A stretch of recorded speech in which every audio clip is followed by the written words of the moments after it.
আমরা যখন আরতি করি, যে কোনো মন্দিরে যাবেন, ভারত সেবার সঙ্গে একটু অন্যরকমভাবে করে, কিন্তু বেশিরভাগই হিন্দু মন্দিরে 5টা জিনিস দেখায়। প্রথমে একটু আগুন দেখায়, তারপরে একটু জল দেখায় শাঁখের, তারপরে একটা কাপড় দেখায়, তারপরে ফুল দেখায়, তারপরে হাওয়া করে। এই বেলুড় মঠের মন্দিরে দেখতে। এখন এই যে এটা কি, দুরকমভাবে ব্যাখ্যা হয়। বেদান্ত বলে এটা পঞ্চভূতের, সব কিছু তো ঈশ্বরের, আমরা দেব কি ভগবানকে? তখন এই পঞ্চভূতেরই তার থেকে আমরা ওনাকে দিচ্ছি।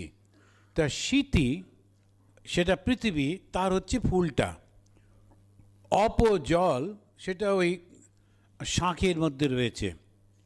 তেজ যেটা ওই আগুন, মরুত যেটা সেটা ওই হাওয়া করছি, আর ব্যোম যেটা আকাশ, সেটা আমরা এই কাপড়টা নিয়ে এমনি করে দেখাই। শীতি অব তেজ মরুত বোম, এইটা আমরা দেখালাম। আবার যারা ভক্তিবাদীর লোক, তারা আবার এটা খুব সুন্দর করে বলে।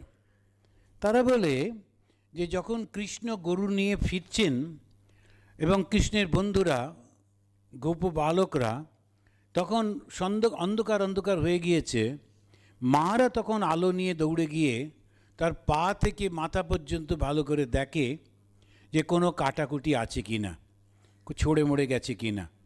তারপরে জল দিয়ে একটু পরিষ্কার করিয়ে দেয়, কাপড় দিয়ে মুছিয়ে দেয়, তারপরে ফুল টুল দিয়ে সাজিয়ে দেয়, তারপর একটু হাওয়া দিয়ে সুন্দর করে এবার বলে যাও, ওই বাবা বসে আছেন বৈঠকখানায়, ওখানে গিয়ে বসো।